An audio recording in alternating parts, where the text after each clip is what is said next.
यादव का कहीं नाम नहीं आ रहा है कि उनके एक परिचित ने फोन किया है और पप्पू यादव के आवास पर बुलाया गया। तो जिस समय आवास पर बुलाया गया था उस समय कहाँ थे? जिस तरह से धारा है 385, 504 एंड 506 एंड 34 IPC, उसके तहत ये धारा में 2 साल का सजा का प्रावधान है। वर्तमान परिवेश में जो धाराएं हैं और जैसा लग रहा है रूप कि जीतने के बाद ही लगाया गया, जब फर्नीचर व्यवसायी से जब मांगा गया था तो उस दिन क्यों FIR नहीं किया?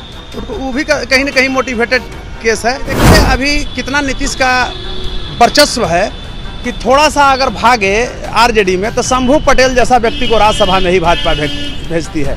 अभी आप देखे होंगे वर्तमान में कि जब वहां से नीतीश जी गए तो एगो MLC का पद भी था तो अपने ही जाति के अनामिका पटेल को भाजपा से करवा ली। पूर्णिया से नवनिर्वाचित सांसद पप्पू यादव के खिलाफ देखिए बीते दिनों राजा भगत के द्वारा, जो कि फर्नीचर व्यवसायी हैं, उनके द्वारा आरोप लगाया गया और पूर्णिया के मुफस्सिल थाना में मामला दर्ज करवाते हुए 1 करोड़ 25 लाख रुपए की रंगदारी मांगने का आरोप लगाया गया, जिसके बाद कहीं ना कहीं पूर्णिया पुलिस एक्टिव मोड में दिख रही है।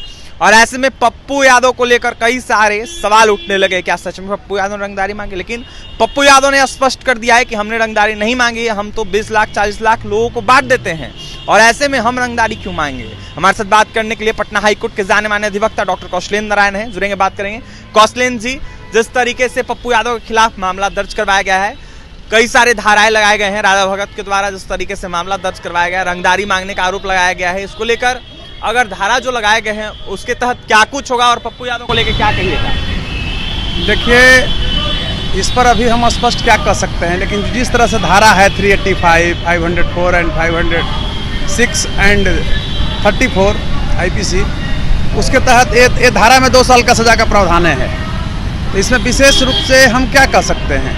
अभी तो पुलिस इसको टेक्निकल जांच करे, विधि वैज्ञानिक जो प्रयोगशाला है उसमें भेजे, कॉल डिटेल का पूरा पता लगाए, इसलिए कि पप्पू यादव का कहीं नाम नहीं आ रहा है कि उनके एक परिचित ने फोन किया है और पप्पू यादव के आवास पर बुलाया गया। तो जिस समय आवास पर बुलाया गया था उस समय कहाँ थे? दूसरी चीज़ आप मानिए कि राजा भगत जो FIR किया है, पुलिस एक जांच, मैं इस रूप में कहना चाहूँगा कि कहीं वो भाइस तो केस नहीं किया है। अगर पप्पू यादव की संलिप्तता है तब उनको दंड मिलना चाहिए। ऐसे अगर आप जिस धारा के अनुसार कहते हैं तो 41 में उनको पुलिस का ऐसे भी राइट है कि खासकर 7 साल से नीचे जो सजा है उसमें आप थाना से बेल दे सकते हैं। तो पप्पू यादव कुछ होने वाला नहीं है, 41 में 2 साल सजा ही है। तो मुख्य रूप से यही मैं कहना चाहता हूँ। तो क्या जेल नहीं जाएंगे पप्पू यादव जिस तरीके से मामला दर्ज करवाया गया है? देखिए जेल कैसे जाएंगे, इतना जेल जाना आसान है?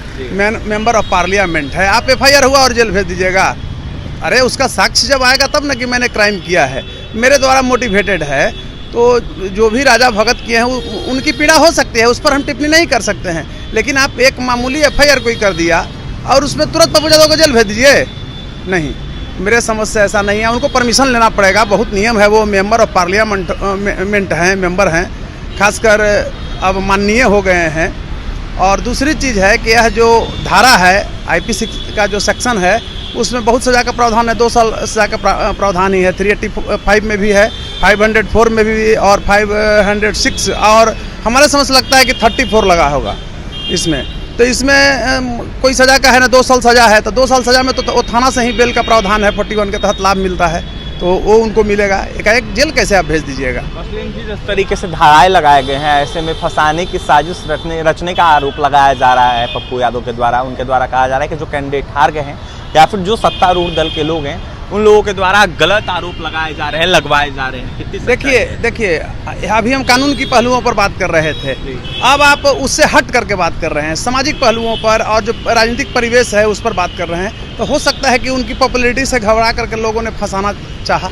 ऐसा होता है कि भाई ये जीत गए तो इनको उलझाओ। ऐसे मैं नहीं कह रहा हूँ कि पप्पू यादव निर्दोष हैं और दूध के धोए हुए हैं, उस पर टिप्पणी नहीं है। लेकिन वर्तमान परिवेश में जो धाराएं हैं और जैसा लग रहा है रूप कि जीतने के बाद ही लगाया गया, जब फर्नीचर व्यवसायी से जब मांगा गया था तो उस दिन क्यों FIR नहीं किया? वो भी कहीं ना कहीं मोटिवेटेड केस है। कोई पप्पू यादव से मेरा लगाव नहीं है कि उनके पक्ष और विपक्ष की मैं बात करूंगा। ये अमित यादव का काफी ज्यादा नाम आ रहा है, ये अमित यादव कौन है? कहा जा रहा है कि पप्पू यादव के काफी करीबी माने जाते हैं। पप्पू यादव कह रहे हैं कि हम तो जानते ही नहीं है कोई अमित यादव। ये तो पुलिस ना पता करे कि अमित यादव कौन है। अगर अमित यादव दोषी है तो अमित यादव को पकड़ के जेल भेजे तुरंत, देन एंड देयर। मैं मांग करता हूँ कानून व्यवस्था, लाइन ऑर्डर, ऐसे में एक चीज़ मैं बार बार कह रहा हूँ कि वर्तमान परिवेश में बिहार में नीतीश जी की जो सरकार है, यहाँ कॉन्स्टिट्यूशनल ब्रेकडाउन है। नीतीश की सरकार नहीं, मैं कहता हूँ कि नीतीश अगर 5% दोषी है तो एक कुकर्म के लिए भाजपा यहाँ 95% दोषी है। भाजपा का यहाँ पता ही नहीं चलता है, समझ रहे हैं ना, बिना जनाधार वाले को बना रहा है, गुंडा अपराधी को यहाँ नेता बना रहा है, एमएलसी बनाता है, राज्यसभा बनाता है। अभी आप देख रहे होंगे विगत में कि जब से सरकार बनी है, पहले अगर नीतीश गए हुए थे आरजेडी में तो बहुत बुरा थे, अभी अगर भाजपा में आ गए हैं तो बहुत अच्छे हो गए हैं। भाजपा के पास गंगाजल है जो शुद्ध करती है। अभी आप देखिए ना भाई छोटा कि कहाँ से कहाँ उठाती है, बाहरी लोग का कोई, देखिए बिहार भाजपा जो है वो नीतीश के गिरफ्त में है, इस चीज़ को आप मानिए। अच्छा कौशलेंद्र जी, जिस तरीके से पप्पू यादव निर्दोष अगर पाए गए जांच के दौरान, तो जिस व्यापारी ने, जिस राजा भगत ने आरोप लगाया पप्पू यादव पर, क्या उन पर कार्रवाई हो सकती है? क्या कोर्ट का कुछ प्रावधान है? बिल्कुल हो सकती है। 211 में प्रावधान है, जो अगर झूठा आरोप के तहत मुकदमा आप किसी पर करते हैं तो आप पर फिर मुकदमा चलाया जाएगा। तर्क संगत, जो न्याय संगत उस समय धाराएं होगी उसके तहत, कि आपने मिसलीड किया पुलिस को, आपने मिसलीड किया कानून को, तो उसके तहत राजा भगत पर भी केस हो सकता है। किस तरीके का मुकदमा चलता है और किस तरीके के धाराएं लगते हैं? भाई झूठा का जो है जस्ट इन पर है, वही चीज पर चलेगा कि आपने मिसलीड किया, 420 भी लगेगा, बहुत तरह के धाराएं होती है। उस समय देखा जाता है कि किन किन धाराओं, सुसंगत धाराओं का प्रयोग किया जाए पुलिस की तरफ से। अब हम जो धारा कह देंगे वही नहीं लगेगा, वो सिचुएशन देखा जाता है कि आप मोटिवेटेड थे, आपको कोई उकसाया था केस करने के लिए, या डायरेक्ट मतलब आपने किया, बहुत तरह के सिचुएशन होता है। तमाम जांचें होगी, उसके बाद किसी पर कार्रवाई होगी, कोर्ट निर्णय लेगा। जी जी बिल्कुल बिल्कुल। अंतिम में जाने से पहले कौशलेंद्र नारायण क्या कहेंगे? हम यही कहेंगे कि इसको पॉलिटिकल मुद्दा नहीं बनाया जाए। पहले पुलिस जो है बारीकी से और वैज्ञानिक तरीके से, जैसे व्हाट्सएप कॉल गया है, चाहे जो भी गया है, उसकी विधि विज्ञान प्रयोगशाला है, उसका मदद से, उसके पदाधिकारियों की मदद से जांच कर ले, और जांच के दूध और पानी के पानी करे। अगर पप्पू ज़्यादा दोषी है तो होनी चाहिए, नहीं दोषी है तो इस तरह का मोटिवेटेड केसेस की संख्या बिहार में नहीं बढ़नी चाहिए, नहीं तो कोई पब्लिक नहीं बचेगा। और एक देखिए, बिहार बड़ा शांत प्रदेश था, समझ रहे हैं ना। इधर 15-20 सालों में बिहार को नीतीश जब मुख्यमंत्री रहे हैं तो ये नीति बर्बाद किए हैं बिहार को, समझ। इसलिए देखिए भाजपा का जो मैं बार बार एक शब्द बोल रहा हूँ, भाजपा यहाँ सरकार में है, बोलना हमारा नैतिक दायित्व है। एक वकील के अलावे एक जिम्मेवार नागरिक के रूप में भी मेरा दायित्व बनता है कि मैं आम जनमानस में अपनी बातों को रखूं। तो मैं एक चीज़ कहना चाहता हूं आपको स्पष्ट रूप से, पत्रकार जी, एक कहना चाहता हूं कि देखिए अभी कितना नीतीश का वर्चस्व है कि थोड़ा सा अगर भागे आरजेडी में तो शंभू पटेल जैसा व्यक्ति को राज्यसभा में ही भाजपा भेजती है। अभी आप देखे होंगे वर्तमान में कि जब वहाँ से नीतीश जी गए तो एगो एमएलसी का पद भी था, तो अपना ही जाति के अनामिका पटेल को भाजपा से करवा लिए। तो बताइए, तो भाई तो सब तो अब नीतीश जी के जाति, कुर्मिया जाति के लिए पूरा है।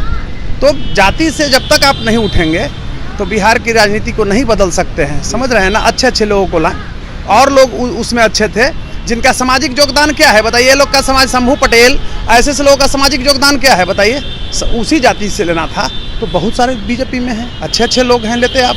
लेकिन आप धन बल के और पैसा से मतलब प्रभावित होकर के, और इस तरह के अगर आप राज्यसभा और एमएलसी बांटते हैं तो सामाजिक न्याय का जो आपका नारा है, मतलब शांति का जो नारा है, वो असफल होगा ही। मैं स्पष्ट रूप से कहना चाहूँगा। और बिहार को बदलना अगर है अभिषेक जी, तो आप कोई पार्टी को आप देख लीजिए, बीजेपी रहे, जदयू रहे, आरजेडी में तुलनात्मक अध्ययन आपको बता रहा हूँ कि ये सब दूध का धोया हुआ नहीं है, समझ रहे हैं ना। ये लोग अपराधी, गुंडा, माफिया, बालू माफिया, अपराध माफिया, मैंने अपराधी लोगों को, खासकर कोयला माफिया, ऐसे लोगों को टिकट देती है। क्यों देती है? पैसा करोड़ों करोड़ मिलता है।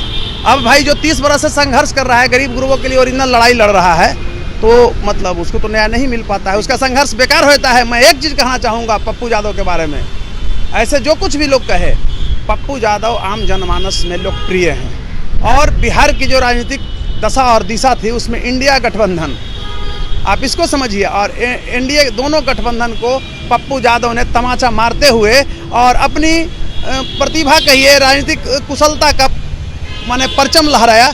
इसके लिए मैं एक बार उस व्यक्ति को साधुवाद भी देता हूं, और मिलना भी चाहिए, बिहार के लोगों की तरफ से मिलना चाहिए। पप्पू यादव आम जनमानस से जुड़े हुए हैं। अगर मान लीजिए ऐसा वो किए हैं तो उनको होना चाहिए, और नहीं किए हैं तो पप्पू यादव को बेदाग निकालना चाहिए।